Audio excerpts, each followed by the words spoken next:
Welcome back, everybody,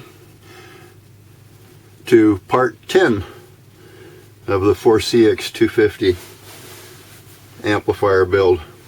Wow, that was channel 6. It was rolling hot and heavy today, a little after 10 o'clock in the morning here in Southern Oregon on a Sunday. Got a few things I wanted to touch on. I may have not explained them all the way, and there's some things I forgot to mention. So I'm going to try to run through real quick here and wrap a few things up and maybe provide just a little bit more information, insight on some of this stuff. The first on my list is, I don't know if I know I may have crossed on it, mentioned it, but I really need to say why it's there. This capacitor across the contacts of the screen relay. I'll go to a little bit bigger picture here. That capacitor right here is very important. When this relay keys, that's going to supply 300 and some odd volts to the top of your screen divider stack.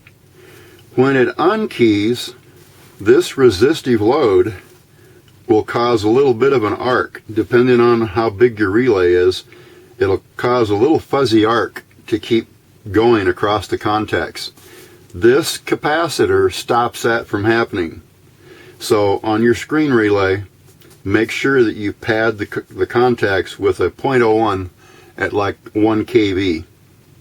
And that'll keep your contacts on that screen relay protected. Okay, next on the list are tools. I haven't touched on tools.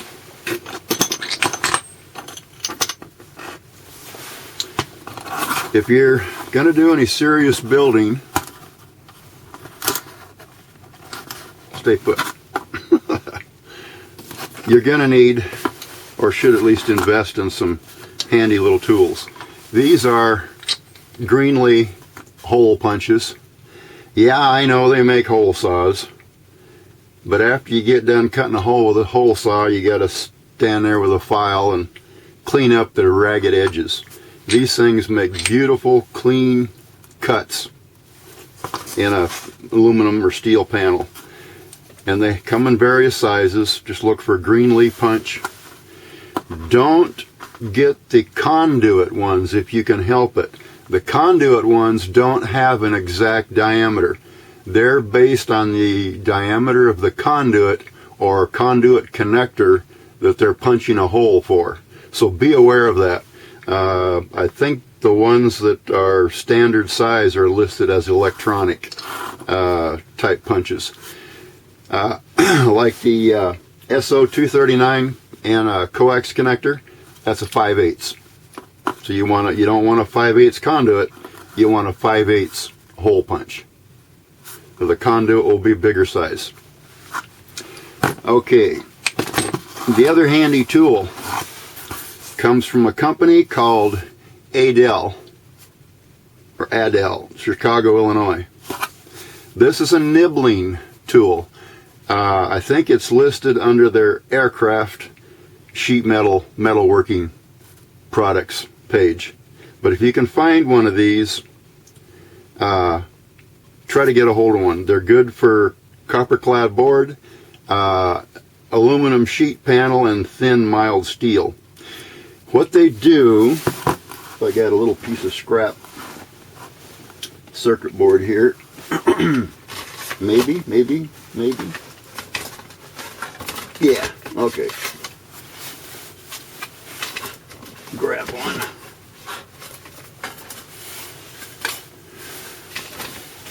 Okay, if you needed to make a hole larger, let's say you had this punch and you needed it to be just a little bit bigger.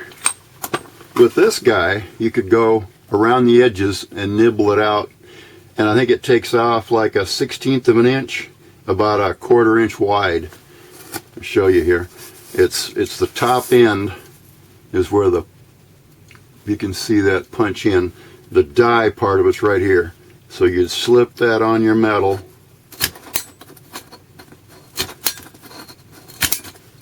Like so.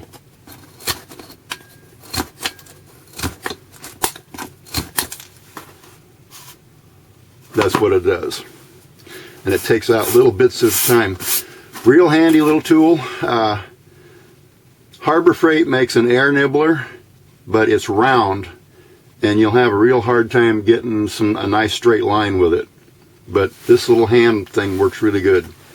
And it can get inside of holes. That's the nice thing. That's why it's designed this way, so it needs like a 1/2 inch hole. You can get that inside and you can start working that out to a larger one. Okay, now along with tools, glue is kind of a tool. Excuse me. Alright, I started using a product from Loctite called Go2 glue, GO2 glue. It works better than silicone, and it doesn't have the nasty habit of, after a few years, of peeling away from one of the surfaces that it's connected to. This is what Walmart has today. Man, I got a frog in my throat for some reason. Too early in the morning. Okay, it's made by DAP, and I don't know if you can see the name. It's called Rapid Fuse. DAP Rapid Fuse. I like the Go2 glue because it's thicker, and after you put it on something, it won't try to run to one end and make a drop and drip off. This stuff is a little bit, to my liking, too much liquidy. It's a little too fluid, but it works. You'll just have to pay attention to what you mount down with it. There's another use for this here, and I'll get to that in just a second. But if you're mounting like electrolytic capacitors or relays, this is better than hot melt because this is not going to melt and move in the heat.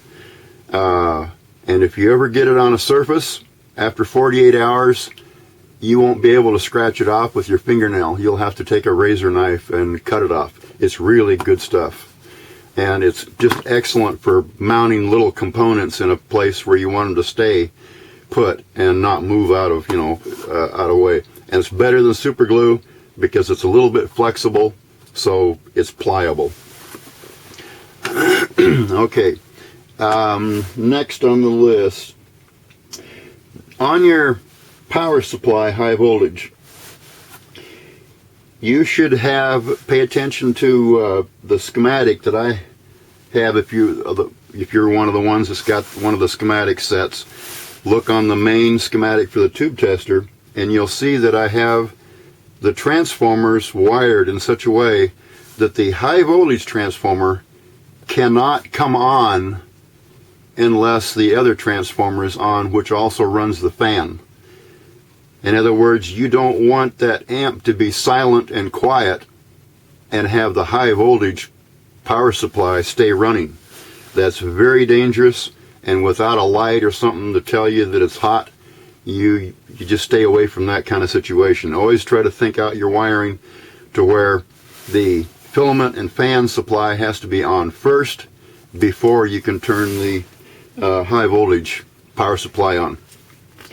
If your power supply is on a separate chassis, then what I would suggest is run a control line, a wire, from the amp deck over to the power supply and let it power a relay, so that whenever key and voltage and bias is on, it allows the high voltage to come on.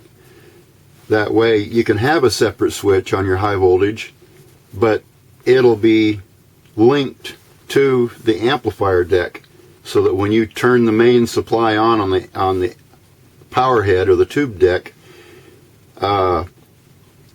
then you can turn the power supply on, or it'll come on automatically if it's tied to the relay. And it just keeps it safe, and you won't forget and reach in there and get yourself electrocuted. Okay, Chimneys. I haven't touched on how to build a chimney. These things are very expensive.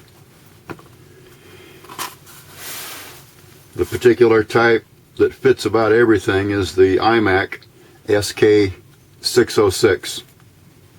They're a little bit flared at the bottom, kind of cone shaped to fit over the various sockets.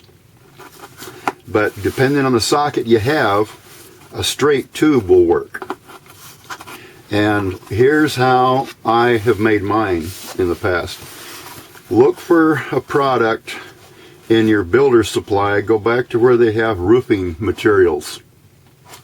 This is what they call a resin-coated repair fabric. It's to put down on cracks to where you have an asphalt roof, or if your asphalt roof is up against another material like brick and you've got a crack that occurs there. They use this stuff to keep the crack from opening or separating. It's fiberglass mesh, therefore it's non-flammable. It'll handle a lot of heat. The resin on there might be flammable, but if you get your tubes that hot, you're abusing them. They should not ever be that hot. You need to make sure you got plenty of air pumped to them. Anyhow, this stuff can be molded and rolled. You do it like, I couldn't find it right now, but I think I used an aspirin bottle, something that was the same size. Anyhow, you roll this around, make a tube out of it or a cone, like so, and then you tack it in place. When you get it where you want it, you tack it in place with super glue.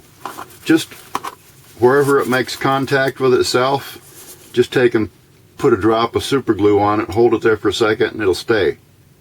Then, when you're happy with the shape of it, and you've got it trimmed to fit, then you take this glue and you kind of give it a coating. You fill in all the pores in the mesh. This might take several coats. It's kind of finagly, but you'll have to maybe look through, hold a white piece of paper or something behind it in a light and look at it real close in a magnifying glass. You want to make sure all the pores in the mesh are sealed, and that'll make a beautiful little chimney for the 4CX250s. And this stuff is inexpensive. This roll will make a ton of those. It's expensive by itself. I think this used to be like, I don't know, 5-8 years back, I think I paid $6 for it. I think I paid about $12 for it this time. It's crazy how stuff has gone up. But there's quite a fit here. It's a 25-foot roll. It's 6 inches wide, 25 foot long. So yeah, that will make a lot of chimneys.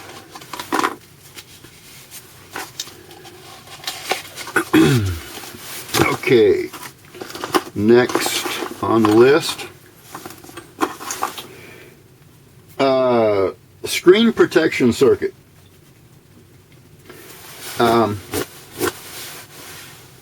You're going to want to think about this a little bit. I didn't incorporate it in the tube tester because I wasn't going to be operating it that long. I mean, the whole idea of the tube tester was just to test the tubes and then shut it off and you know, pull the next tube and put it on. But the screen protection circuit protects the screen, protects the key and circuit from being keyed in case you have no high voltage. Let's say there's a problem, the tube happens to burp, it takes out the high voltage fuse. That circuit would then keep you from either keying the amp, or it would at least keep the screen relay from closing. Now, I come up with this little circuit when I designed if any one of you have had the little Skipper by Palomar, the little blue box that I designed for Palomar. In prototype testing, they had a rocker, a little 3-amp rocker switch that they wanted to use for the power supply. Well, the first time we delivered one of those to prototype for testing. They turned it on and the power supply was actually drew so much current it welded the contacts together. So it was kind of a oops. And since the cabinets were already out for production, we couldn't make a change on the switch. So I had to go back to the circuit board program and add in a space for a capacitor, a relay, a couple transistors, a resistor, and a diode. And what it done was it sampled the very first capacitor off of ground. So that first capacitor would only be charged to about 175 volts, something like that. They were a 200 volt cap. So somewhere between 165 and 175 volts. Okay, off of that was a 220K resistor that tied to the plus end of that cap. That resistor went to a Zener diode. The Zener diode was 64 volt. And it was in the circuit in the direction where the positive end of the band was pointing towards the resistor. So in this effect, it would hold off any voltage going through the Zener until it reached the 64 volt threshold. That in turn was connected to the base of a little pre-driver transistor. That pre-driver transistor then powered or made a tab transistor conduct.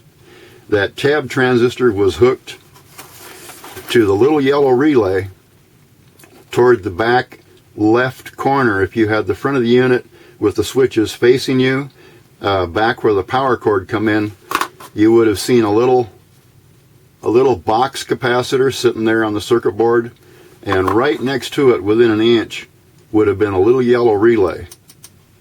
This is the same exact circuit I still use today. Where I'm going with this is it was just a simple circuit that detected voltage at the top end of the first capacitor.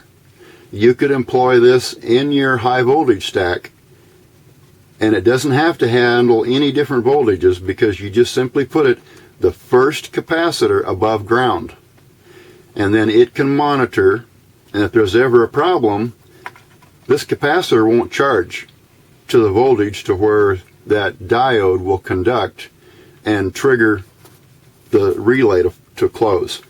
What this can be used for, this relay can be in line with the screen relays B plus line, and that'll keep that relay from closing unless this relay is closed, indicating that there's high voltage in the power supply.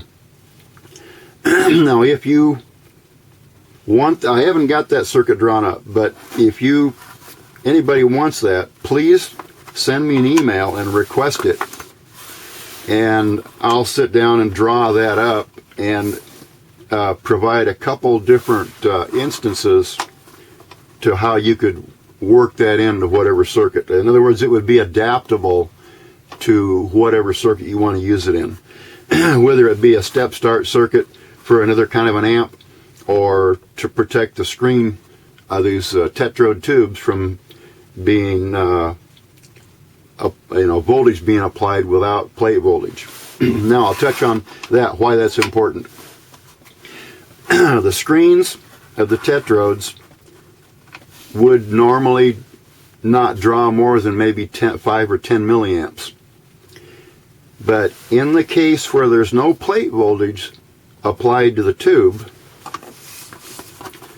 no plate voltage in the anode, the screen would think that it's the plate.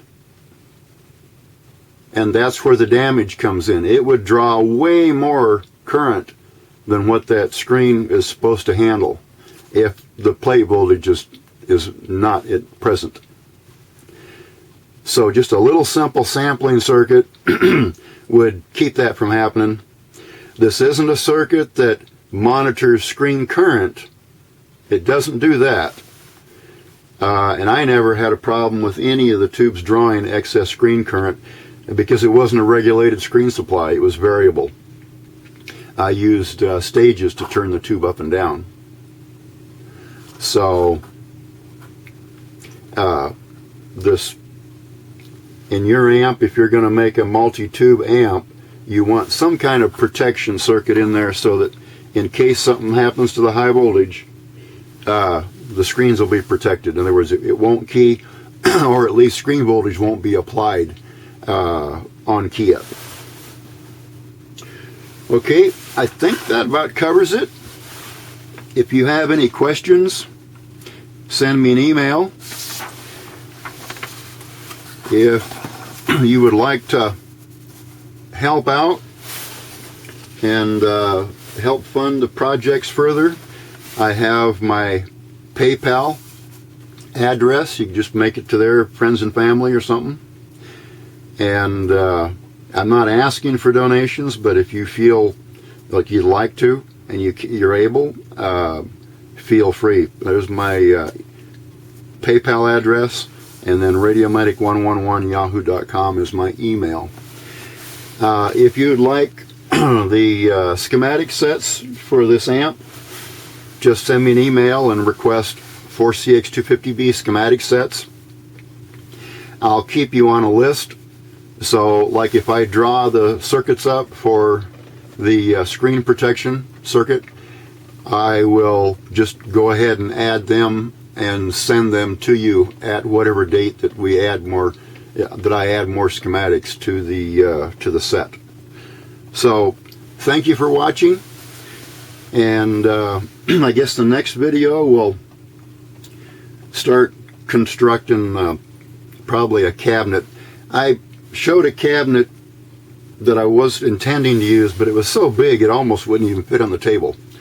I'm going to rethink that, make it into a little smaller one, and something that'll fit correctly. Oh, that's another thing. If you've missed it on the other video, the place to find ready-built factory-made cabinets is a place called I didn't even look. I think it's ICA Manufacturing. I didn't even think to make a note on that. I think it's ICA Manufacturing. And you want to look in their products line and look for the listing under AC cabinets. AC cabinets. And their cabinet 1 and cabinet 2 are just perfect sizes for this kind of an amp. Their number 1, the cabinet 1, is it'll probably easily accommodate a two-tube amp. The front panel on it will give you plenty of room for your meters, switches, plate and load tune controls. The SO239 holes are already punched on the back of the cabinet, so you've already got a place to mount them. Takes a lot of the work out of putting a cabinet together, and they're not that bad. I think they're a little over $100, but they're nice brushed aluminum. They look really nice, and they'll give you a nice professional look. Okay, I guess that's it for now, guys. Thank you. And like I say, part 11, I'll come back when I'll start talking about mounting parts and start wiring this this little turkey together. Thank you, and we'll see you then. Bye for now.